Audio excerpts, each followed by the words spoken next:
Hey everybody, मैं हूँ विनीत देसाई और एक बार फिर मैं आप सभी का स्वागत करता हूँ मेरे यूट्यूब चैनल में।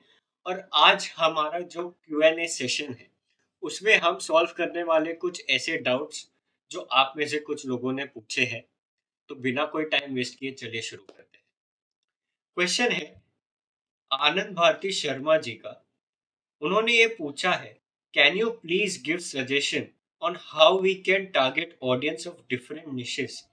तो सबसे पहले तो थैंक यू, आपने ये क्वेश्चन पूछा क्योंकि काफी सारे लोग ने काफी सारे लोगों के दिमाग में ये एक चीज जो है वो अटकी हुई है, या वो ये जगह पे अटके हुए हैं कि हम जो अगर कि हमारे जो टारगेट ऑडियंस है उसे हमें कैसे चूज करना है डिफरेंट निशेस के लिए, एक तो ये।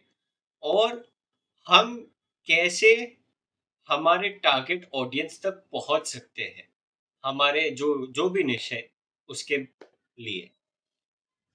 तो देखो, सबसे पहले तो आपका टारगेट ऑडियंस मतलब आपको आपकी प्रोडक्ट या आपकी सर्विसेज किनके लिए सबसे ज़्यादा सूटेबल है, वो होती है आपकी टारगेट ऑडियंस। अब हो सकता है आपके जो प्रोडक्ट्स और सर्विसेज हो वो शायद सिर्फ बच्चों के लिए हो, शायद सिर्फ मेंस के लिए हो, सिर्फ वुमेन्स के लिए हो।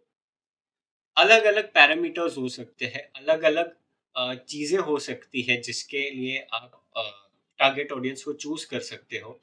मान के चलो कि आपका एक क्लोथिंग ब्रांड है या क्लोथिंग स्टोर है, तो आपको आपकी जो टारगेट ऑडियंस है वो आप कैसे चूज करोगे।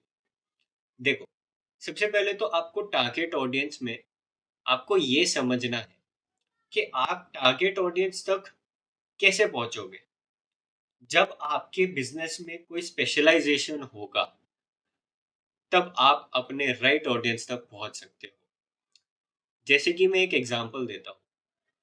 हो सकता है कि आपका बिजनेस, आपका स्टोर इंडो वेस्टर्न में बहुत फेमस हो सकता है आपका बिजनेस जो है वो शायद ट्रेडिशनल में अच्छा हो सकता है, या फिर कैजुअल आउटफिट्स में अच्छा हो सकता है, फॉर्मल आउटफिट्स में अच्छा हो सकता है।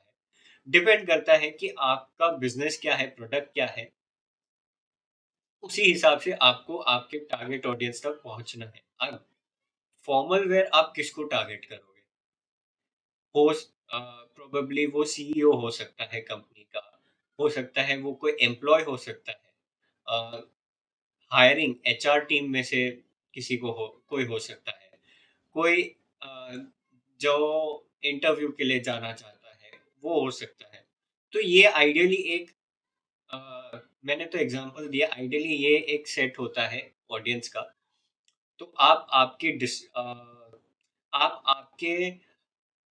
प्रेफरेंस के हिसाब से, आप आपके नीड के हिसाब से, बिजनेस के नीड के हिसाब से आपके जो टारगेट ऑडियंस है वो सिलेक्ट कर सकते हो। अब बात आती है कि उन तक पहुंचे कैसे। तो देखो यार, दो तरीके होते हैं टारगेट ऑडियंस तक पहुंचने के। अगर आप ऐसे हो कि आप फाइनेंशियली आप एड्स पे पैसा लगा सकते हो, दिन के 1000, 2000, 3000 रुपए लगा सकते हो, और आप प्रोबेबली महीने, पूरे महीने आप वो एड्स रन कर सकते हो, तो आप डेफिनेटली, और अगर आपको फास्टर रिजल्ट्स चाहिए तो आप डेफिनेटली एड्स के थ्रू आप राइट ऑडियंस तक फटाफट से पहुंच सकते हो। सेकेंडली, अगर आपके पास ऐसा है कि आपको बजट थोड़ा सोचना पड़ता है, या आपको थोड़ा इनिशियल बेसिस पे आपको इतना इन्वेस्ट करने के आप माइंडसेट में नहीं हो, तो आप ऑर्गेनिकली कंटेंट बनाओ। लोगों को क्या चाहिए उसके रिलेटेड कंटेंट बनाओ और उन तक पहुंचो। हो सकता है आप सोशल मीडिया के थ्रू पहुंच सकते हो, वेबसाइट के थ्रू पहुंच सकते हो, यूट्यूब के वीडियोस के थ्रू आप पहुंच सकते हो। तो ये कुछ ऐसी स्ट्रैटेजीज है जिनसे आप पहुंच सकते हो। अच्छा, अगर आपका क्लोथिंग स्टोर है और आपका, जैसे मैंने बताया कि आप अगर फॉर्मल में आपकी एक्सपर्टीज है, आपकी स्पेशलाइजेशन है, तो आप फॉर्मल वेयर में एक्चुअली कपड़ों को किस तरीके से नीटली पहना जाता है उसके वीडियोस बना सकते हो। किस तरीके से आपको, क्या ऐसी गलतियां हैं जो अक्सर फॉर्मल वेयर में लोग करते हैं, उसे अवॉइड करने के लिए आप वीडियोस बना सकते हो।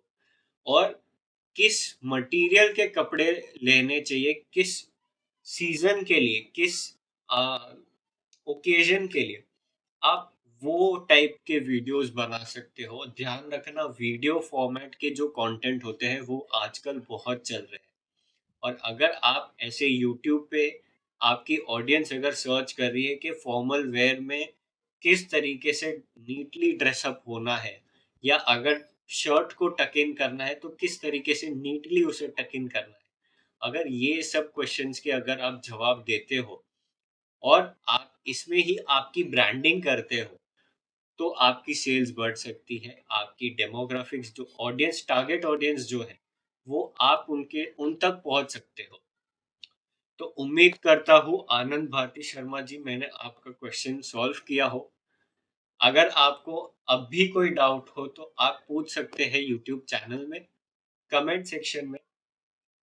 वीडियो अच्छा लगा तो सब्सक्राइब कर दीजिए। मिलते हैं अगले वीडियो में, तब तक के लिए हैप्पी मार्केटिंग।